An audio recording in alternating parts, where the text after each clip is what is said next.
sitting on a chair in my bedroom with a computer. Hello, everyone, and welcome once again to the Sarcasm and Liberty Wednesday night, 9 p.m. Eastern live stream. I'm your host, Mike Ursery, aka the Liberty Ginger, and with me, as always, our Fab Five panel. We have Amos, we have the annoyed monarchist Otter, we have our anonymous friend from across the pond, the pure madness one.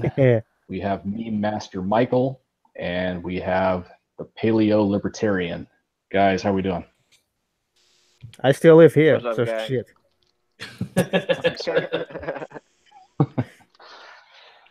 Good. I'm very sorry to hear that. But it sounds like everyone else is doing all right, though. So, all right. So this is only Wednesday, but this week, even with a holiday on Monday, this week has been quite the week already. I mean, we have so much going on. We have the Brett Kavanaugh hearings going on. We have people dressing up like handmaids.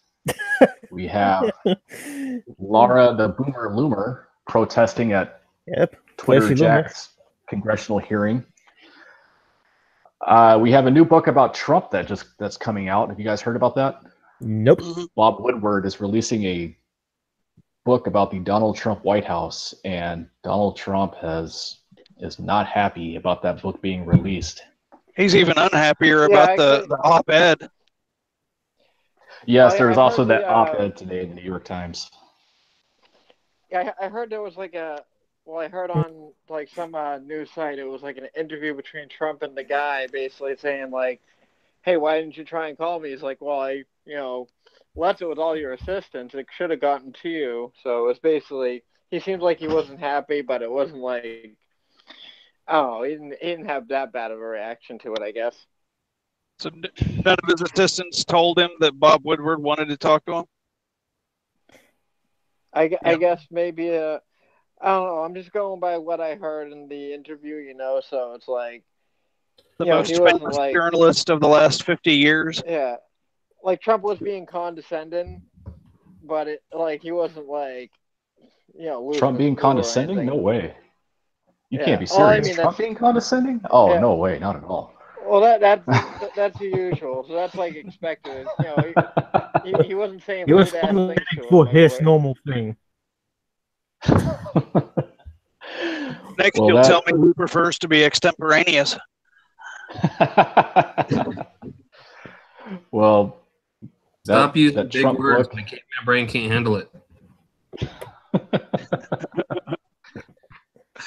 Well, the Trump op-ed and the Trump book are both really big stories today. The big story yesterday, Nike is releasing a new ad. They have a commercial which it's already out, but it's going to make its television debut tomorrow night during the NFL opener between the Philadelphia Eagles and the Atlanta Falcons. They have a new ad, and Colin Kaepernick is their spokesperson. And yesterday we got to witness a show of people burning their Nike apparel, which they already paid for, as a form of protest because they are unhappy with Colin Kaepernick being the Nike spokesperson now. This has been... It was already made a few couple of years ago before it all happened. So Nike was actually kind of stuck on the deal, so... I don't know. There's something way more important than the shoe burnings and the clothing burnings. Yeah. It's the memes. Well, the what? Yeah, the that memes. is a good store. Oh, the memes, yes. Yes, there's an untold number of memes out there. I saw the most glorious thing today. It was a Harambe meme. It was a Harambe meme with Nike's slogan, believe in something even if it means sacrificing everything, and it was glorious. And it was Harambe? It was Harambe. It was beautiful. I loved it. Good so. But so the two main things that we're going to talk about tonight, we will talk about the handmaids and we will talk about Boomer Loomer just because they're both ridiculously funny. But the two main things that we're going to talk about tonight are Nike's new ad and Bob Woodward's new book. And now Nike has never been one to back down from controversy. We all know this. I mean, during the 90s, they had commercials with Charles Barkley as their spokesperson, and Charles Barkley was a controversial. Well, I don't want to say controversial, but he rubbed people the wrong way when he was playing basketball during the 80s and the 90s. So they are never one to back down from controversy, but still, they chose Colin Kaepernick knowing. I mean, they had to know ahead of time what this backlash was going to be, and they had to know ahead of time that there were probably going to be boycotts, but they're going through with it anyway.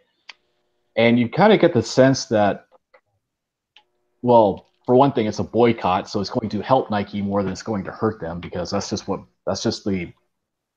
like never the intended result of boycotts, but it's always the end result. Tried to change the word boycott because the word boy is in there.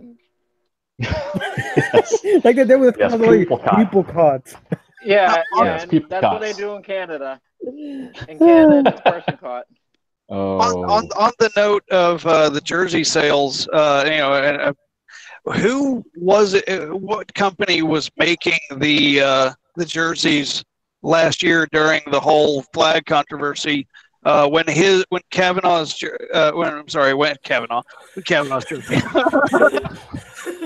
Kaepernick, when Colin Kaepernick's whatever his name is, whenever his jersey was the top selling jersey. Nike. It was Nike branded jersey. Okay, so Nike makes jerseys for all 32 teams. Yep. Oh, okay.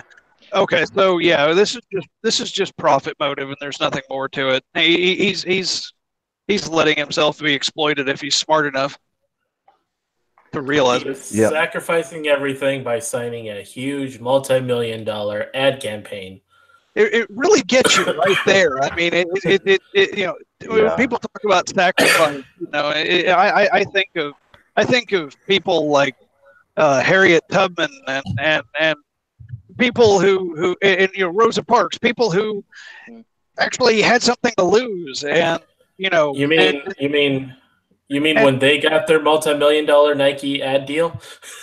Yeah, I know, right? Well, yeah. See, I pointed this out on Twitter yesterday, and I said basically, if this guy takes any money from Nike, it's not a sacrifice. I had somebody argue with me and actually unfollow me over that on Twitter. I'm like, what the, I'm sorry, but if you're going to tell me you're sacrificing something, sacrifice means that you're giving something up. You're not making money off of doing something. This guy's cashing in on this now. And so, this guy might give the money to that racist domestic terrorist group that he keeps supporting.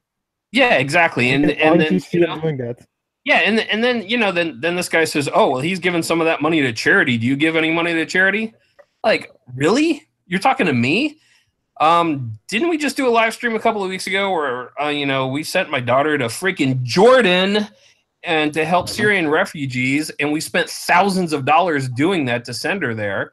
And something we didn't bring up on the live stream is that between my family and friends, my daughter was able to raise enough money to actually buy a house for someone over there. So, to come at me and say, do you give to charity is kind of a stupid thing to do. It's almost as stupid as trying to call me racist, and he tried to do that too. Like, dude, you don't even know me. I do want to say something because Charles Barkley was mentioned. There's actually a funny story about Charles Barkley.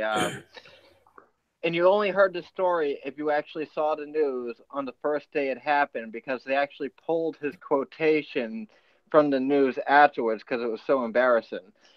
Charles Barkley got caught trying to pick up a hooker somewhere in Arizona, or I think it was Arizona. Oh, wow. Anyways, the cop pulled him over, and Charles Barkley says, "Do you know who I am?" He said, "I will get your face tattooed on my ass if you let me go." Wow. And then he went on to say that, the cop questioned where he was going, and he went on to say, "I'm going around the corner. I got a Monica Lewinsky last week. It was the best I ever had, so I'm going back." Good grief. Actual quotations from Charles Barkley. Amazing.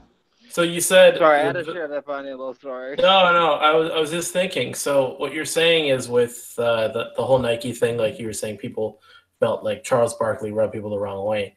What you're basically saying is Charles was literally rubbing someone the wrong way.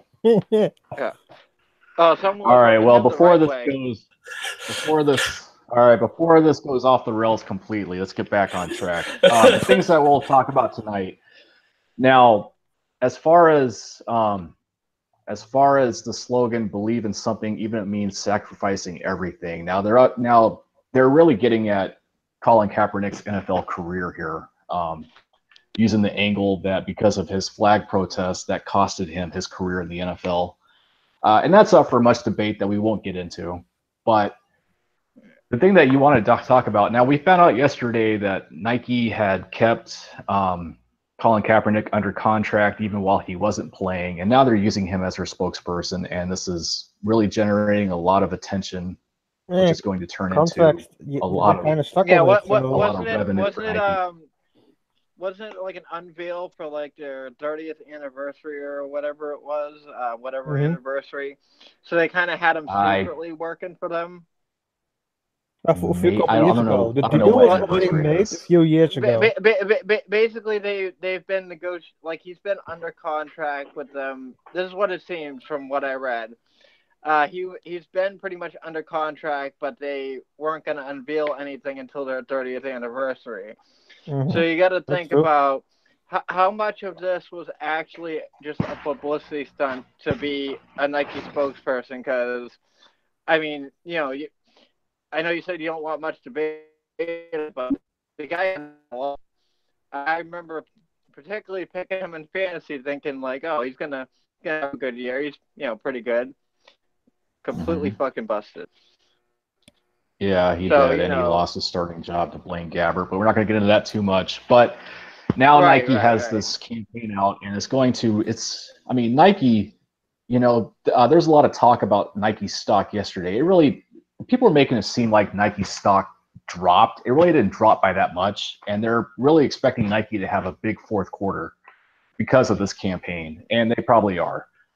So Nike's going to yield a pretty big profit from this. Bob Woodward, since he wrote about the Trump White House, and a lot of people are going to want to read this book, Bob Woodward is probably going to sell a lot of books. Now, between Donald Trump being in the White House and Colin Kaepernick taking a knee, America is extremely divided right now. I mean, America's more divided now than during the previous administration, and people talked about how this for those 8 years. I would say now it's worse. But as divided as America is, and as hostile as things are, is it possible that there are people out there who will use this to turn a profit?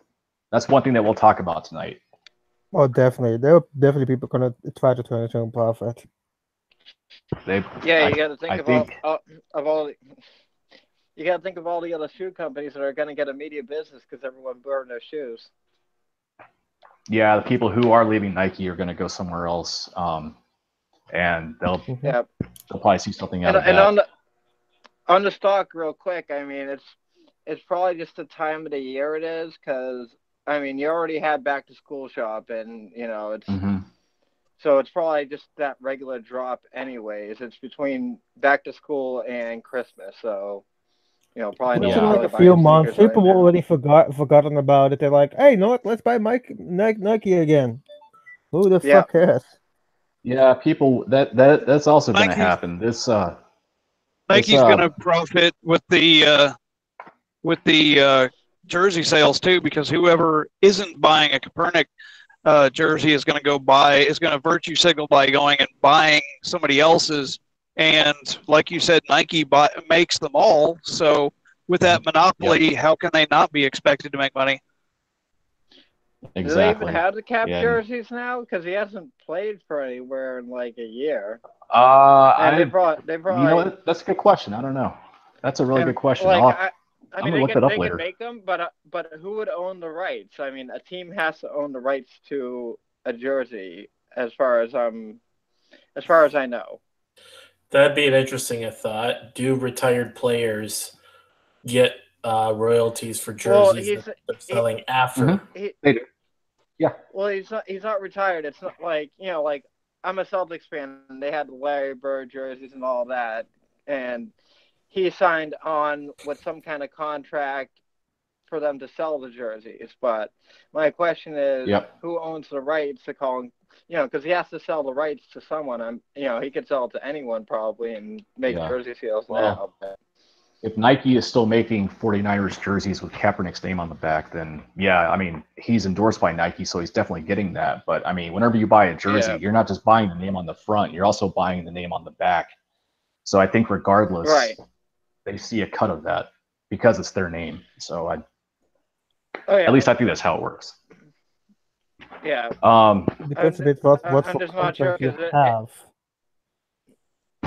There are different types of contracts. Either that or a Nike jersey.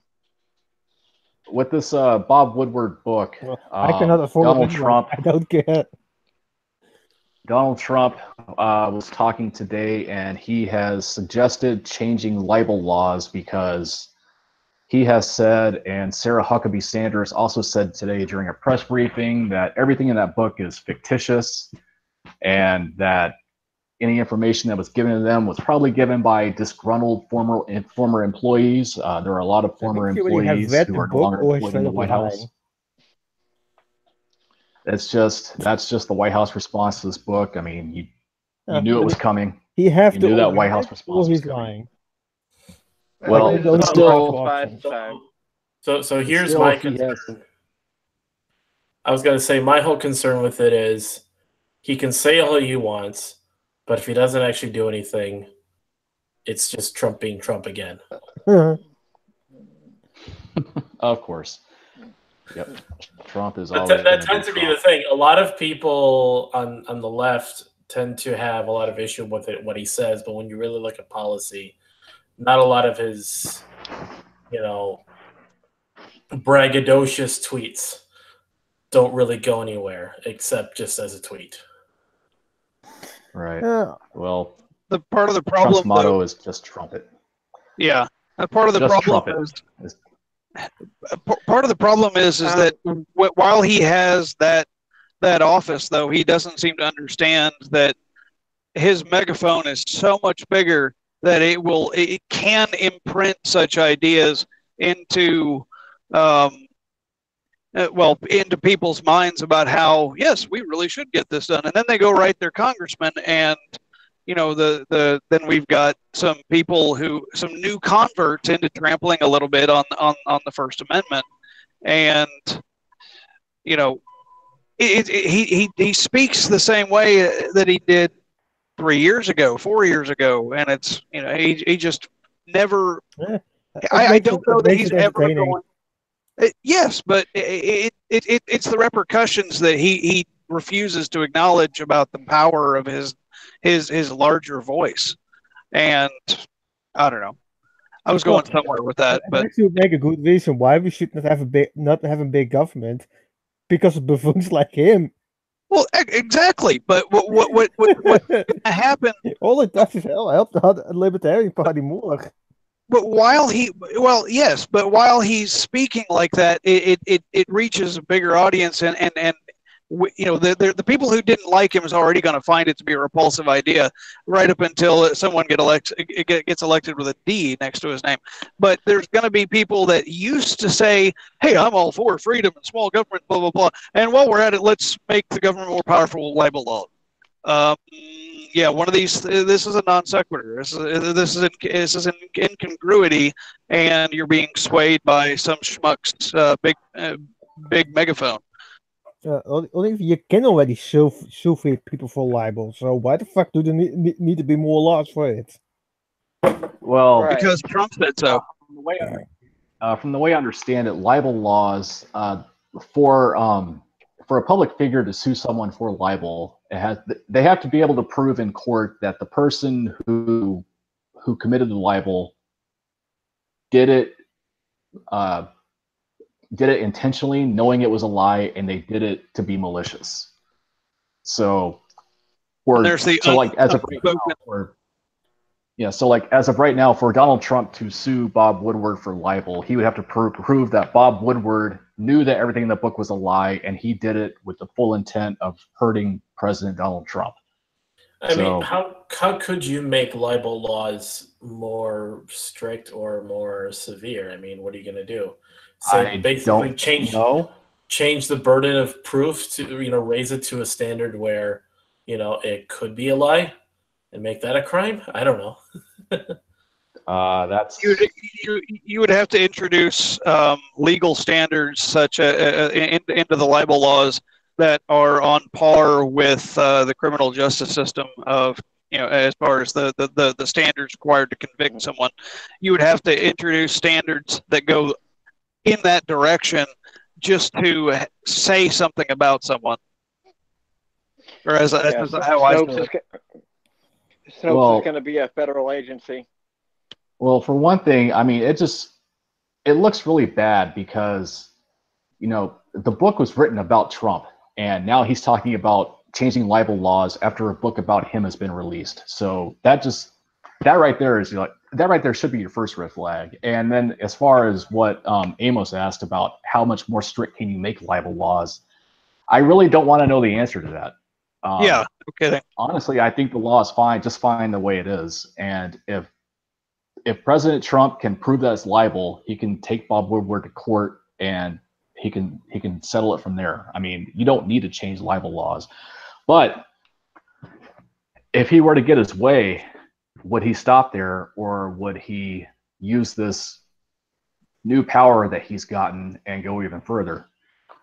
So the second thing we'll talk about tonight is perceived negativity worth changing First Amendment protections. Well, and then finally, the third thing we'll talk about tonight, after this newest season that we're currently in, this newest season of America, because America is really just like a big reality TV show anymore. The world's a big reality show. Where are we going to be when this season ends? We probably get a sequel with the same guy. We're going to end on a cliffhanger.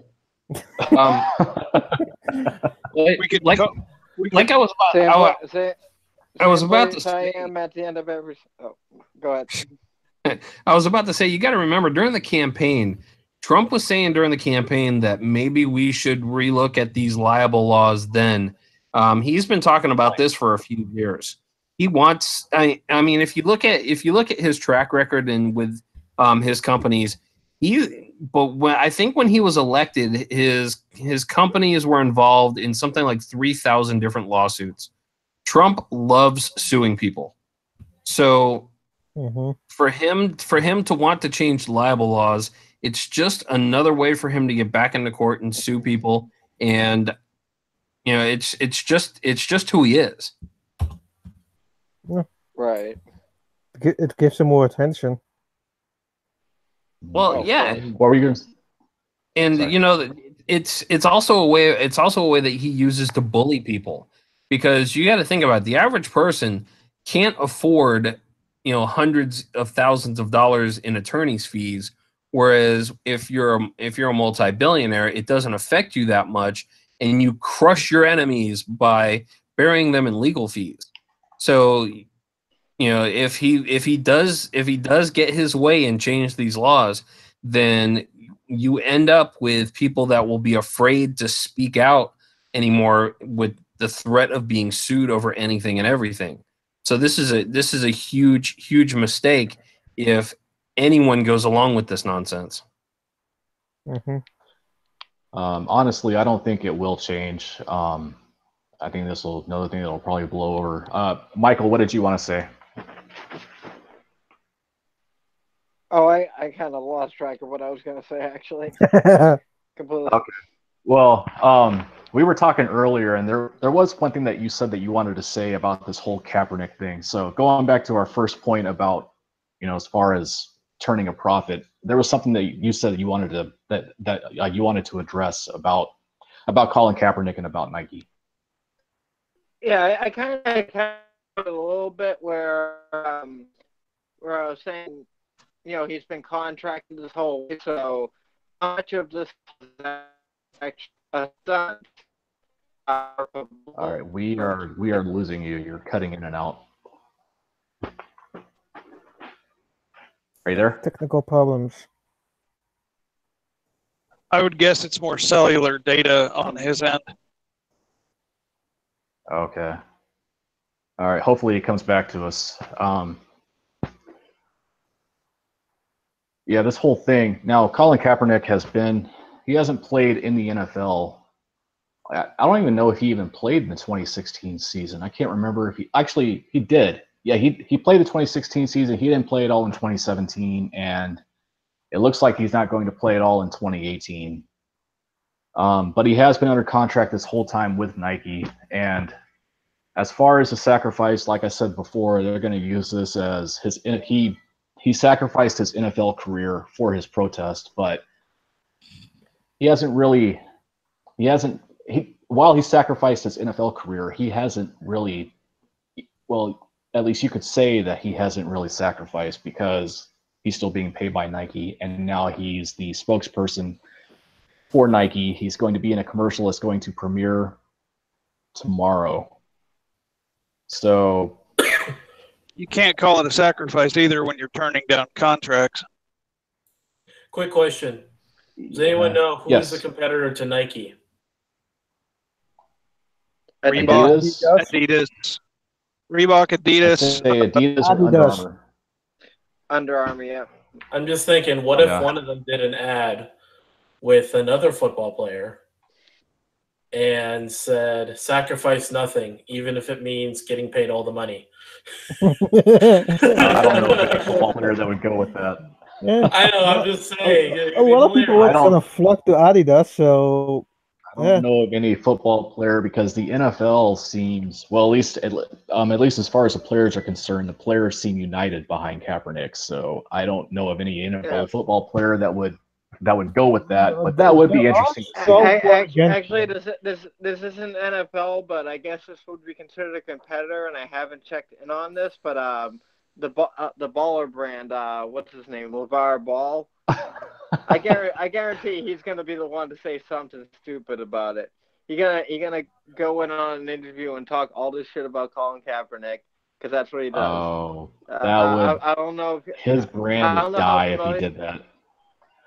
I think his brand would die if he tried to do that.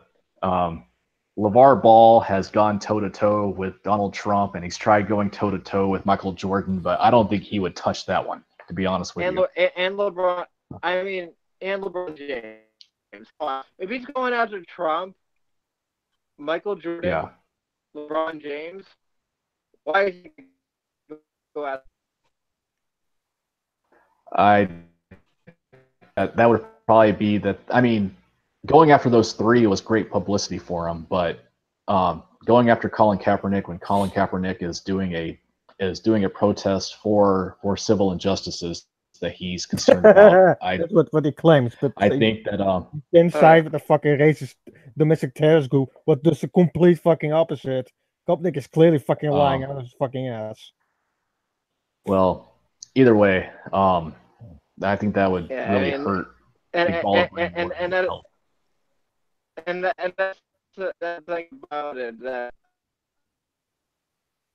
I don't as a whole. We are losing you again. The guy sold. Get a better connection, Mike. Yeah. You have Wi-Fi? I guess so. Yeah, hold on. Let me try. Okay. All right, try and get back to us. All right. He'll be back. Now, as far as this whole protest boycott thing is going, first of all, what is the point of burning something after you already buy it, is my first question. And people have tried to say that it sends a message, but first of all, I mean, what message do you send? And second, why do you send the message after you've already bought the product? I mean, this has been going on. Well, I mean, as my first recollection of this sort of thing going on is when they were burning rap CDs and heavy metal CDs back when one of the instances that comes to mind was when Charlton Heston, we're all, how we most of us probably all like him, but he bought some stock in Sony, if I remember right, and he was one of the first people to really give a voice to the lyrics being sung by Ice-T or whoever it was, whoever he was protesting at the time. And there were people out there burning Ice-T CDs and, whatever, pick your poison as far as metal music, or burning those CDs. And it's all just virtue signaling. That's all it is. Yeah, there was also the big Beatles protest back in what was the 60s or 70s when whenever the Beatles said they were bigger than Christ, and then people started burning their Beatles records. That was... See, if I were any of those people getting that money, like, you're getting paid already. Like, if they buy it, you already got the money. Mm-hmm. So if you got the money, who cares? Exactly. Right. It's not like they hijacked. It's not like they hijacked a truck full of CDs or jerseys or whatever, and then burned it before they went to market. I'm not advocating that. I'm just, the money hasn't changed hands yet. Yep. Michael, you're back. Are you working? Yeah. Can you hear me? Yeah. I hear you loud and clear. Okay. So okay. What I was getting at was, because we left off on me talking about LeVar Ball going after Colin Kaepernick, and just in general, you can't attack Colin Kaepernick without also attacking the movement. And it's like, that's the divisive thing, because it's like, everyone's pissed off at this one guy for whatever reason. For me, it's because he made me lose $25 in my fantasy football. But everyone seems to be focused on this guy, and whether it's, even if you were on his side and you feel like he sold out by, being with Nike this whole time, it's like, you can't talk against him because you're also talking against the whole police brutality movement, which is, a whole thing in itself, completely separated from Colin Kaepernick. He's just kind of using that as a pedestal. Right. What was it that you wanted to say before as far as Colin Kaepernick under contract with Nike this whole time? You tried to tell us before, and that's when you were having technical issues. Well, like I said, I read a little bit of an article saying that they were revealing it for their 30th anniversary.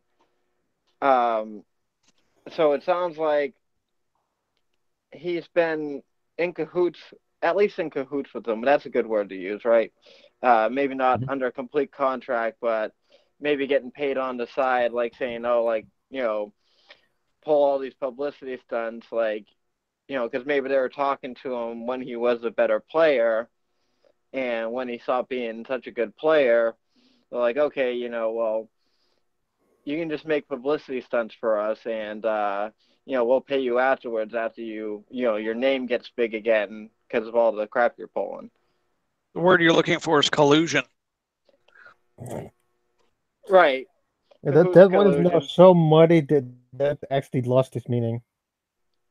Right. Like, I don't want to call it collusion because it's like, advertising's advertising. I'm not going to say that's an evil thing in itself, but, for a lot of people on the left who, always complain about billion-dollar corporations oppressing them and tricking them into things and whatnot, and then it's like you find out that your movement is basically being sponsored by Nike. Like, that's the shit I am. Right. That's a really good point. And that just also makes the whole profit thing. This was so funny. Oh, nothing. That's nothing. Anyway, moving on. Now, first off, how long do you think this is going to go on for, this Nike thing? I mean, how long do you think the protest and boycott and all the yelling and screaming and virtue signaling on both sides is going to go on for? Like, how long does this one last? Because these go in spurts. Sometimes it's a long spurt, sometimes it's a short spurt. It just depends on the energy behind it. How long does this one go on for?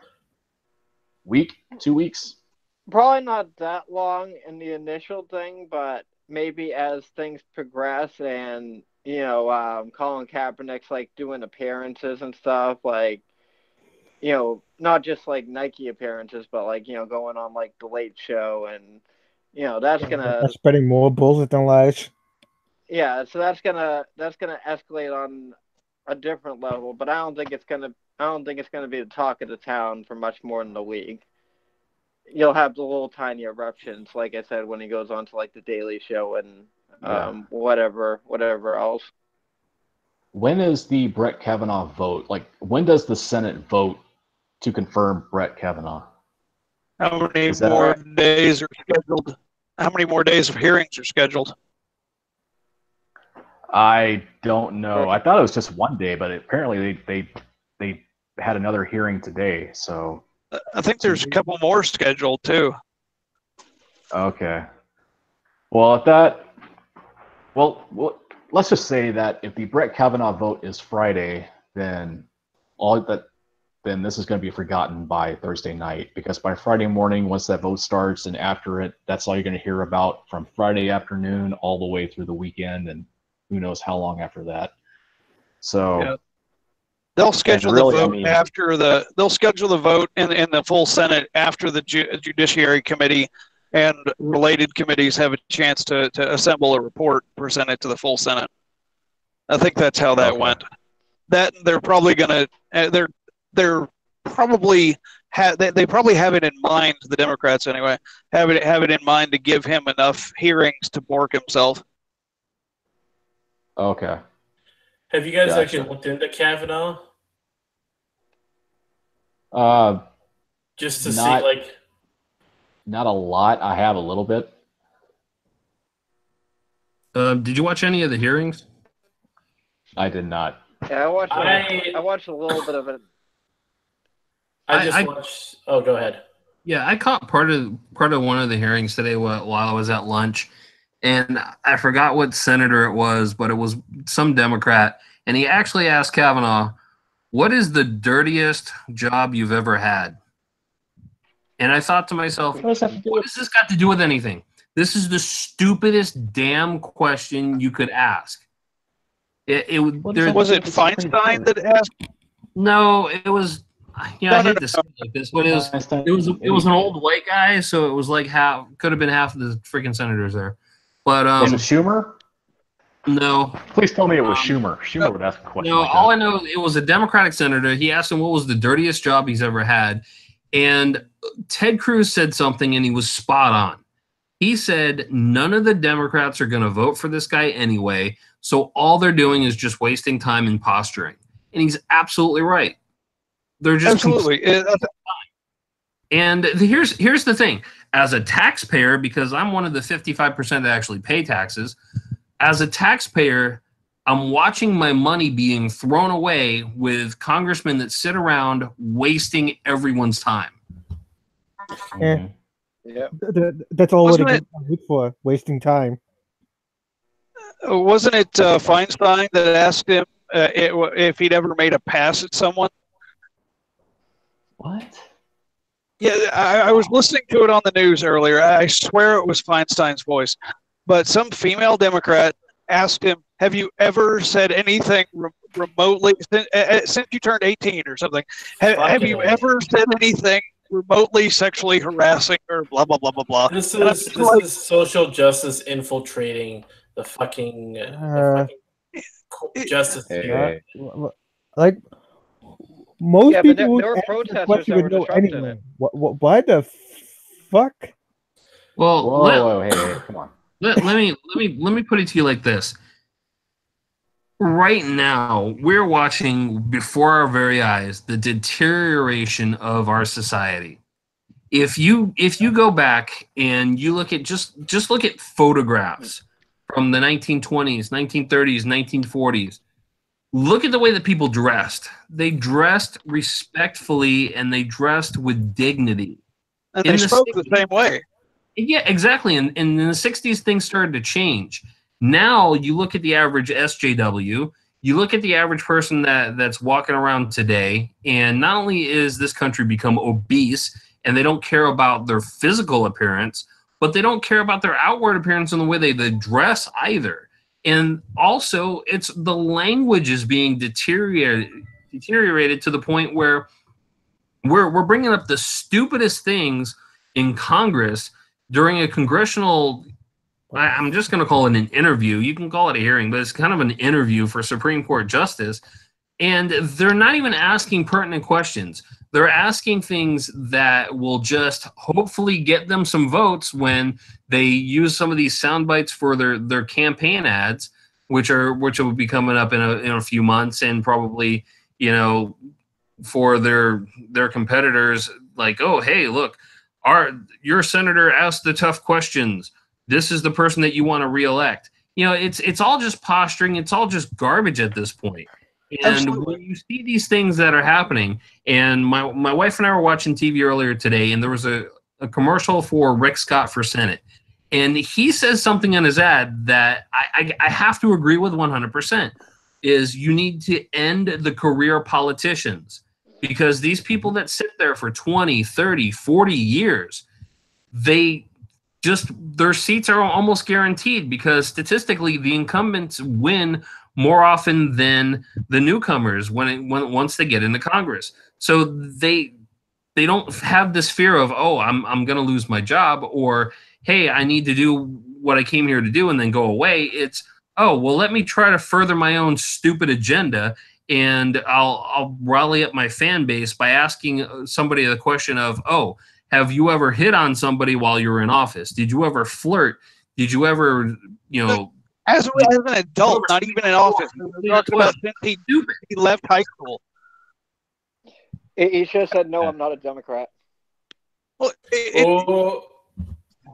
such an open-ended question that you know, have you ever made? I don't have the exact wording, but it was basically, have you ever made a pass or done anything remotely sexually harassing? And it's like, I'm sorry. I mean, and I'm not saying everyone is guilty of this, but everyone is guilty of being stupid at some point and doing something that is or can be misinterpreted. And the guy's what, 50 something? So how many years, how many days, how many moments has he had an opportunity to do this?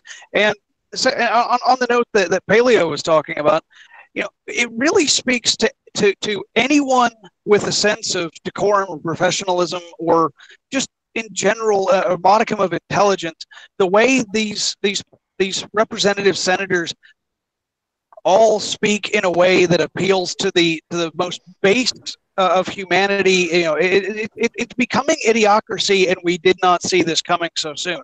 And you know, when you look at what Paleo was saying about how people conducted themselves, how our senators and representatives conducted themselves, they would not. I mean, for all of the examples we have of debates and such being, you know, terrible and really, you know, downright in the gutter, that sort of thing. Back in the day, you know, pick your decade. When they were in the building, when they were in Congress, usually they would conduct themselves as if they had some measure of professionalism, and not ask questions that anyone with any brain cells at all would be able to sit there and say, "Are you freaking kidding me? You know, you're pandering. What you know, this is a waste of time for the entire committee, for the public." And you know, no one is willing to say anything like that these days, and it's really disappointing. Well, after all that being said, maybe they're worried about him getting on the bench and flirting with Ruth Bader Ginsburg, because she's been working out lately and form for the 80-some-odd-year-old court. You went there. Yeah. You went there. He's all about that Gmail. Hey guys. Right. So Here's a question Here's a question that one of you might be able to answer. We have Jeffrey Pilch hanging out with us in the live chat, and he says, didn't the GOP senator ask Kavanaugh if he ever met a homeless person? Did anybody catch that question while they were watching the testimony? Why would GOP Democrat regardless, why would anyone ask that to a Supreme Court nominee? Have you ever met a homeless person? What does that have to do with anything? A lot like the other question. I mean, is there a case pending?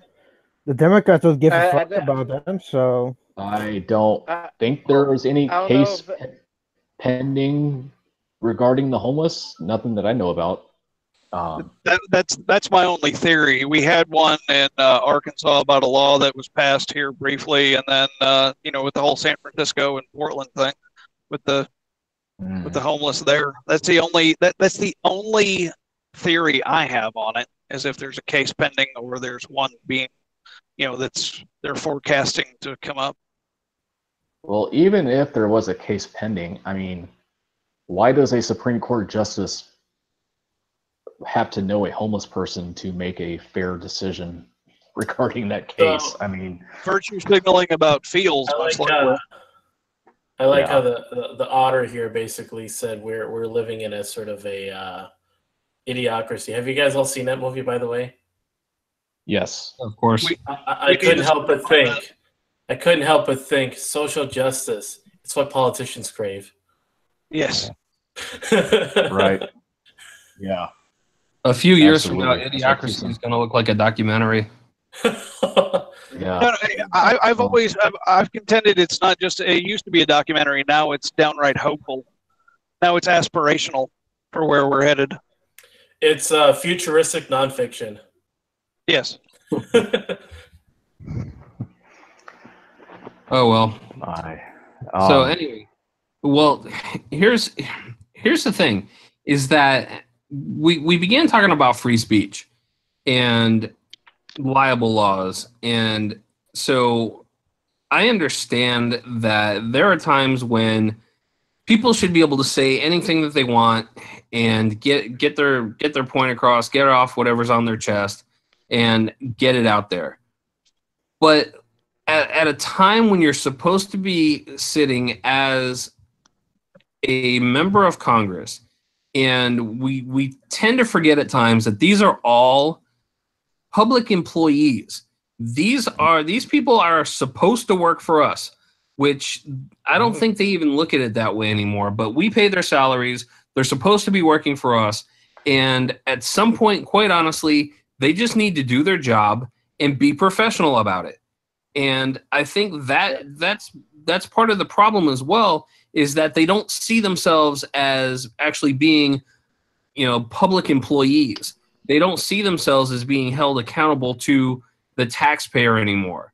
They can call themselves public servants all they want, but they don't act that way.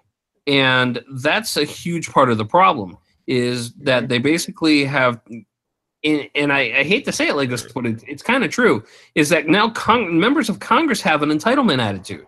They have this attitude that we can do whatever we want, we can say whatever we want, and that's the way they're acting. They're acting like spoiled children at times, because they sit there and they ask the stupidest questions. I mean, quite honestly, as a libertarian, I think that most of us would want them to do nothing, but not grandstand about it. So I don't want any new laws passed. I don't want any new regulations passed. I want them to do nothing. But at the same time, I want them to look professional while they do it. So look pretty, stand in the corner, but just keep your mouth shut and don't let anything stupid drop out of it. Unfortunately, and it's the same reason why you see President Trump doing a lot of grandstanding when it comes to the national anthem and a lot of other things.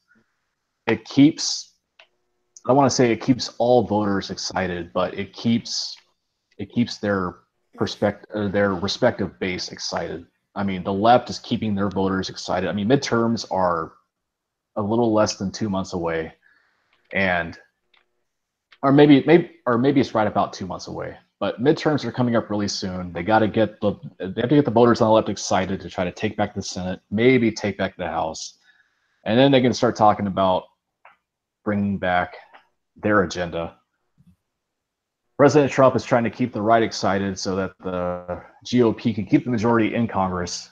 So you got to get all the right voters to get out and get to the polls. They do both such a piss poor job that the people keep flagging off to each other's sides.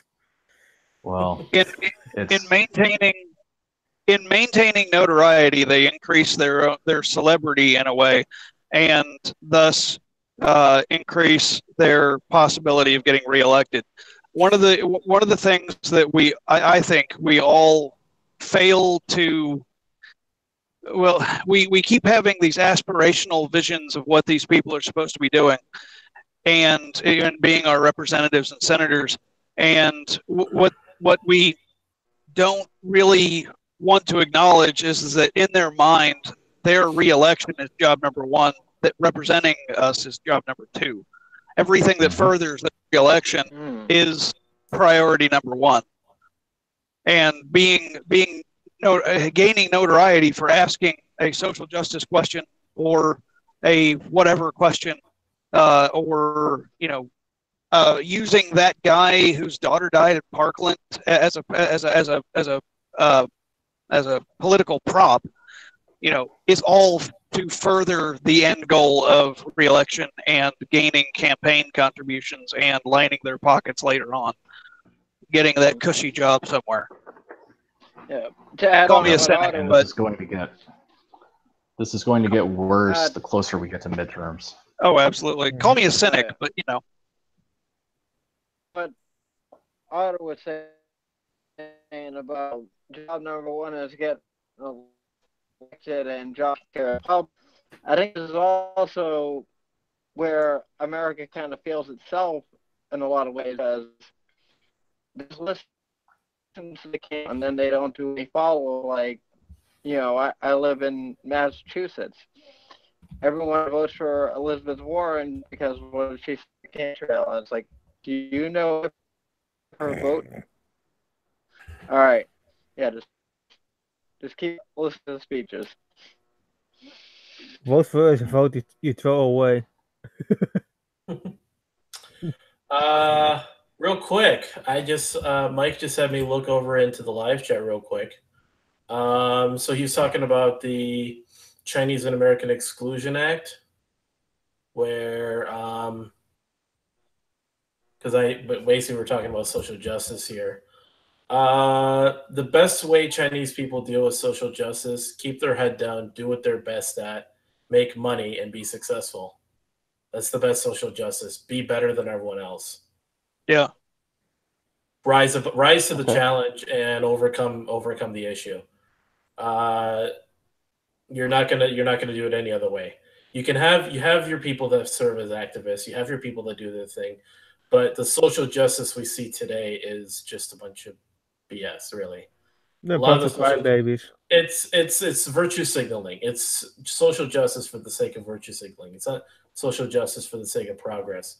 Progress that we've made over the past 100, 200 years in this country more than speaks for itself. Are there problems? Of course, yes. But the people in this country that have actually overcome that pretty much stuck to a plan of being better than the people who oppress them. Do better, be better, work on it. I mean, that's part of the American spirit is to thrive in spite of. Just to briefly touch on, I touched on an article that Vice did a while back where a Asian American was basically saying that Chinese people are contributing to white supremacy because they're not activists. Because the culture doesn't promote activism, protesting, sort of the SJW mentality. They just stay to themselves, keep doing what they're doing, and they do well. There's a reason they are actually, Asian families overall are richer. They're the richest families in the country. Well, that's a good point, because statistically, Asians are in the higher income levels throughout the entire country, and on average, an Asian household makes more than a white or a black or a Hispanic household. But one thing that it's like you want to talk wage gap, you want to talk minorities being oppressed. The smallest minority in the country is Asians. Exactly. One of the major ones. You see white, black, Hispanic, then Asian. Yeah, and even look into like Indians and Arabs, it's like they're probably in that they're probably more of a minority than Asians. I'd have to check the statistics, but Indians are Asians. They're all either doctors or store owners. Like they're like you said, just do better. Like but Indians are Asians, so they're included in that group. India, so but I'm just when you're thinking that's what we taught. You're thinking India, you're thinking Oriental. Well, one thing that I want you to notice though is that all of these people that are protesting, these people that dressed up like Handmaid's Tale characters, the guy that dressed up in a condom. You got to think for a moment that all these people are doing this stuff in the middle of the day, which means that they're not working. So Amos has a point that Chinese, Asian people are looking at this like, well, that's nice that you want to play dress up and go and be the dumbest cosplay in this country right now, but we're going to go to work, we're going to go make money, and when you don't have a job and you're so upset because the government's not giving you free stuff because you need free stuff because you didn't work hard for anything, you're looking to those people that are hardworking, the people that did go to work that day that you decided to protest, and you're looking to them to supplement your income, and you're looking to them to give you the benefits that you need because now you can't afford health insurance and now you can't afford the necessities of life because you were too busy dressing up in a red robe with a white hood rather than going to get a job. These are the people who are pro-life. They act at least like normal people. Like even if you disagree with pro-life people, you at least can take them seriously. Right. So no, honestly, people lose their shit on that argument. So like, there's no rational side there. Jeffrey in the chat is still going on. Okay, so he's still going on. He's talking about social justice as a term. So here's my stance on the word social justice. I use it ironically every single time. It is not a serious word. It is a perversion of actual justice. So he was talking about how Ron Paul has an anti-war stance, basically, stop basically drawing back our interventionist sort of policies, intervening in other countries' affairs. That's not social justice. That's just justice in general. War is an injustice on people. So that's not social justice. Social justice perverts the word social perverts the word justice because it takes away from the meaning of just justice. Yeah, and then he's talking about access. Asian people have no lack of access. It's just the market. There's no issue with access for anything in this country. At least no way that you can prove in a way where you can't just go somewhere else and get the same access. Some people might discriminate. Go somewhere else. There's a reason Asia has such a huge movie market that rivals Hollywood. There's a reason that you can have Asian actors that can both make a Hollywood multi-billion-dollar blockbuster here and over there. It's just how the market is. If the market wants certain kinds of people and certain kinds of movies, that's just how it is. The whole racism thing is, I'm just going to make a very racist statement here and basically say Jeff is probably a white guy trying to be offended on behalf of Asians, and that is the soft bigotry of low expectations. Asians do not care about white people being offended for them for any missed opportunities they are perceived to have. That's just my view on that. There is an actual word in Chinese called the white left. It is a slang term to talk about social justice warrior, white, beta male, kind of blue pill type men who are out there trying to be offended on behalf of every single race, when in reality that is racism in itself. That's my rant on that. Black Pigeon Speaks has done a few videos on that. Yeah, it's such a mess. Like and no, it's. I even heard Tim Pool mention it the other day. Yeah, Tim Pool is, I think, a quarter Asian, but this whole idea of like, yes, I can agree that Asians definitely experience racism on some level, but which race doesn't experience racism? It's all in different measures, different degrees, from different angles. Asians do one thing right, and that's just sticking to their guns, doing what they do best, and they're successful for doing it. That's the best way to combat cancerous social justice. Okay, and this would definitely make for a really good separate live stream that we can probably do one of these Wednesday nights in the near future, maybe. If Jeffrey wants to hang out in live chat with us again and have a conversation just like this one, we would be more than happy for him to tune in and view, and we can discuss. But as far as we kind of got off topic here, going from Colin Kaepernick and Bob Woodward to Brett Kavanaugh and then to social justice. But now back to the second point, as far as Donald Trump talking about changing libel laws, and if it would go on beyond that, how much worse would that make things? Well, for one thing, if he were to change libel law, and then if that were to embolden him to change more things he doesn't like. For example, he doesn't like the NFL protest. Last year, I think around October or November, he talked about taking away the NFL's tax breaks because they were allowing their players to protest. So as in a way to hurt the NFL. Where does it stop? For this president to sit in the Oval Office and to talk about changing things that he doesn't like, where does that stop? I'm complaining about that tax cut. I don't really give a fuck, because even with a lot of countries have like religions, they get tax cuts because some bullshit reason. Germany is one of the few countries who doesn't give tax cuts to the cult of Scientology. They're one of the few countries who doesn't give them any tax cuts. So, okay. But my thought on it, the Trump braggadocious tweets about trying to change all this stuff in very radical ways. The tweets will stop when the tweets will have to stop if he actually follows through with one of them.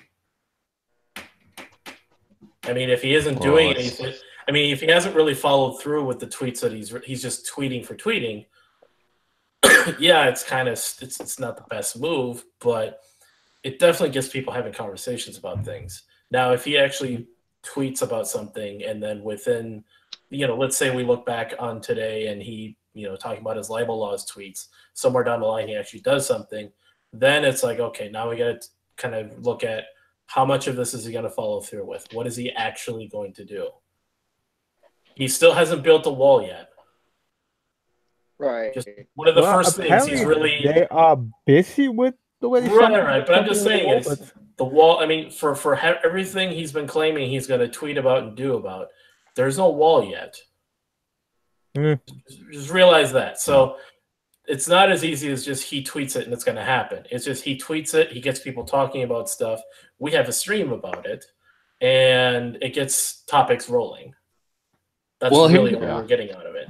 Here's a big difference with that, though. The wall requires money. The wall requires funding. A law is just passing something through Congress. Big difference. Yeah. But Congress isn't going to make a change to those laws, though, I'm pretty sure. I don't see why they would. Yeah, but don't forget... The wall would require a law to be passed, too. Well, you really got to... Space Force. Yes. Yeah, but a lot of these things are still allocated under the budget, which Congress still has to look over. He's not just going to say $20 billion, let's build a wall. They still go. Remember, it was gonna the space wall. The border wall was going to be rolled into the new DACA budget. He was basically going to grant amnesty to like a certain number of people if the Democrats would give him the wall. Yeah, they wouldn't. They wouldn't. And they wouldn't. And they wouldn't. And so, as far as we've heard, last I heard was he was just looking at samples of different sections of wall. Like, what kind of wall do you want? You know. I mean, he's still at the Home Depot checking out those different carpets. He hasn't actually made a purchase yet. Baseball. Yeah, making a phone call to Quick Read saying how many bags can I have? Well, midterms is really going to be a determining factor if that wall goes up at all or not, depending on if the GOP were to somehow get a much larger majority and these people that Donald Trump has endorsed, if they get into Congress, well, then we're that much closer to possibly getting the wall. If it's the opposite, you're never going to see that wall ever. And you may not see Donald Trump as president beyond 2020. And just for saying that the wall got 50 feet taller. And to address the question of, if Congress would actually pass that law, of course they would, because, think about who's affected by news and books and stuff. It's mostly politicians, especially now where, politics is like the main eye of the media. So they're going to probably cover their own ass. Can I interject on the libel law thing again?